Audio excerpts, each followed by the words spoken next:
Why is it that Arab states do nothing for the Palestinians? Look to the Abraham Accords for the answer, which was supposed to be the deal of the century, authored and brokered by the Trump administration in 2020, and maintained by the Biden administration.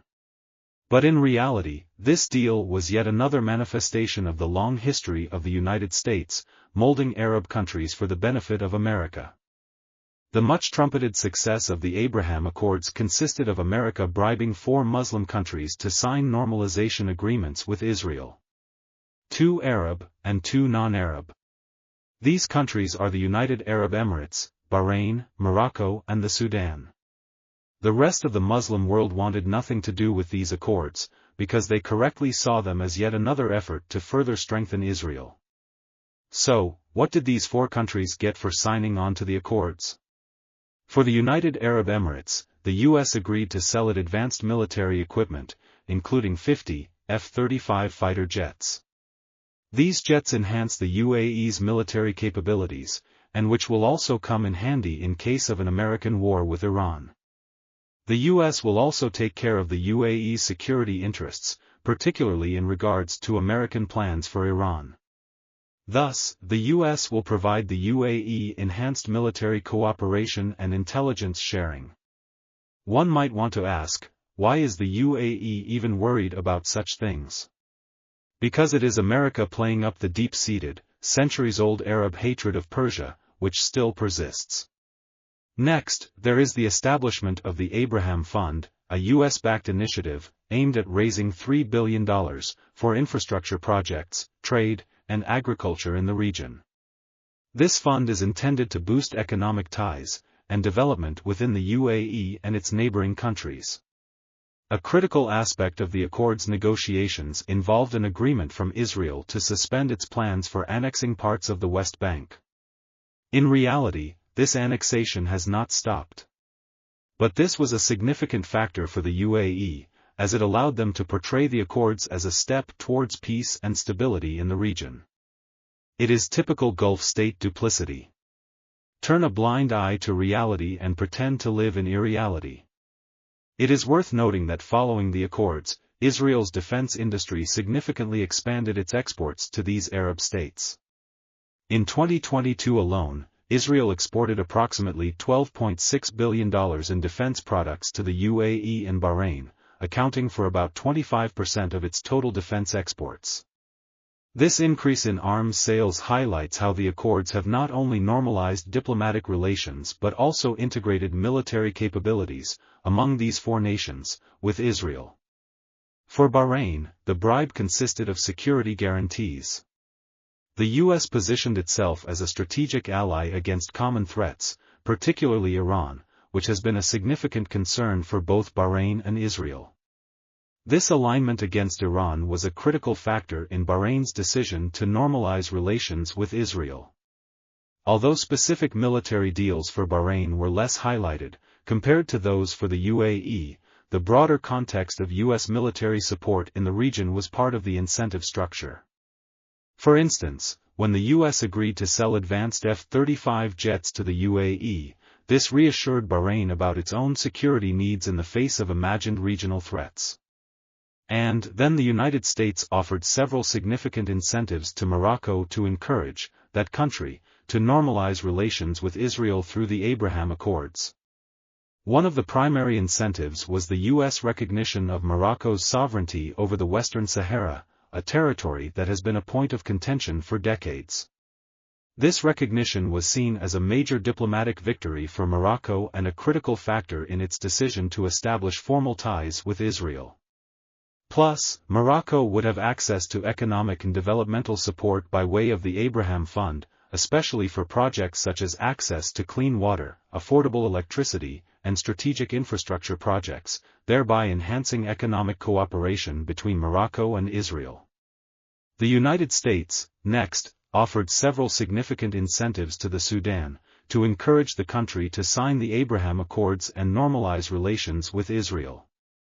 One of the primary incentives was the U.S. commitment to remove the Sudan from its list of state sponsors of terrorism. This designation had serious implications for the Sudan's economy and international relations, and its removal was seen as a critical step toward reintegrating the Sudan into the global community. The U.S. also facilitated access to over $1 billion in annual financing for the Sudan, which was crucial for the country's economic recovery and development. This financial support was linked to the Sudan's agreement to normalize relations with Israel. The U.S. government then certified that it had restored the Sudan's sovereign immunities, allowing the country to settle claims related to acts of terrorism linked to its past, which further paved the way for improved relations and financial assistance. Aside from these bribes, there is also the deep-seated attitude among the Arab ruling classes, an attitude nurtured by the United States, that supporting Palestine will destabilize their own governments, because it will mean the end of U.S. security and economic aid. The four Islamic countries that signed on to the Abraham Accords did so to please the United States, to protect their hold on power, and not because of any love for Israel. For these four countries, the Accords are viewed as a pathway to gain concessions from the U.S. and other Western powers. No Muslim state wants to have America as its enemy, because all America has to do is to point to Iraq, Libya and Syria, and ask, "Do you want this to happen to you?"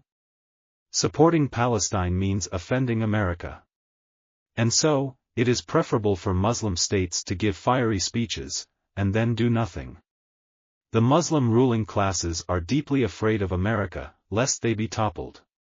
This has created a wide gulf between the rulers and their people. And it is worth noting, that the biggest winner from the entire Abraham Accords deal has been Israel, as America intended, since Israel is nothing more than an extension of U.S. power in the Middle East. For instance, bilateral trade between Israel and the UAE surged from approximately $180 million in 2020, to around $3 billion by 2023, bolstered by a historic free trade agreement, signed in May 2022. Overall, trade among the signatory nations was estimated to have reached $10 billion, within the first 3 years of the Accords. And Israel's arms exports have increased by 55% since the signing of the Accords. Thus, it is true that the Accords have opened new avenues for investment and collaboration in sectors such as technology, agriculture, and renewable energy. The Abraham Accords have also strengthened security partnerships. Israel's relationships with its new Arab partners allow for collaborative efforts. All this was done to build alliances against Iran.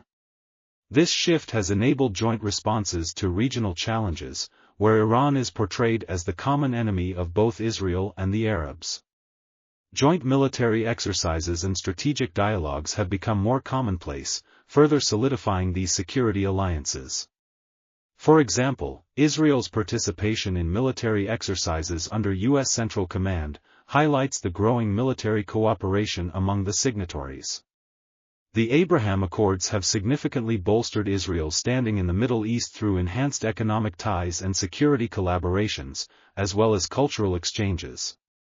Under the Accords, the U.S. moved Israel under Central Command, enhancing operational cooperation with Arab states in the region. This transition allows for more integrated military strategies against perceived threats, particularly from Iran, which Israel has long wanted to destroy. As is obvious, all this attention to the military has meant that the region is now seeing an arms race, and a greater militarization, with Israeli arms suppliers selling everything from weapons, advanced radar technology to cybersecurity systems. However, the Accords are best seen as a disaster for the Palestinians, because they have normalized the Israeli occupation of Palestinian territory, and the ensuing atrocities. The Accords are a blatant disregard for Palestinian rights and aspirations. They were signed without any substantive commitments to address the Palestinian issue, effectively sidelining it in favor of broader regional alliances that favored Israel. The Accords are a systematized method to ignore justice for Palestinians, so that their plight can simply be ignored by both regional governments and the international community. Many Palestinians feel betrayed by Arab and Muslim governments that signed the Accords, interpreting these actions as an abandonment of the long-standing Muslim consensus that normalization with Israel should be contingent upon progress toward Palestinian statehood. Leaders from both Hamas and the Palestinian Authority have condemned the Abraham Accords as a treacherous stab at their cause. Public protests erupted in several Arab countries against their government's decisions to normalize relations with Israel, reflecting widespread discontent with the accords among Arab populations. The Abraham Accords, next, facilitate Israeli expansion in the West Bank. Following the signing of the accords, there has been a notable increase in settler violence and military actions against Palestinians. The accords did not lead to any meaningful change in Israeli policies towards the Palestinians. Instead, the accords are a blank check given to Israel to bypass accountability for its actions. The accords fail to advance peace efforts or provide a framework for resolving the Israeli-Palestinian conflict. Instead of fostering dialogue or negotiations, the accords have contributed to a sense of despair among Palestinians regarding their future and aspirations for statehood. For the Abraham Accords to succeed, the Palestinians must become invisible. The accords have also had negative implications for regional stability, with rising tensions and violence attributed to their failure to address Palestinian grievances. Thus, the military operation by Hamas on October 7, 2023, was the Palestinian response to the Abraham Accords, which were created by the Trump administration, not to promote peace and justice in the region, but to make Israel a fearsome regional power. And now, there are growing calls from various groups for the four Muslim states to withdraw from the accords, because by being signatories, all four are complicit in the current Israeli genocide of Palestinians. Rather than solving regional problems, the Abraham Accords are yet another disaster orchestrated by the United States. They have had several negative impacts on the region. For example, in Gulf states, the accords have brought increased repression of local populations who oppose this deal with Israel. The regimes of the four Muslim nations that signed the accords have thus cracked down on dissent, and the rulers use propaganda to justify the accords. This has frayed social ties and increased authoritarian control. The Abraham Accords are deeply unpopular with the general Arab and Muslim public.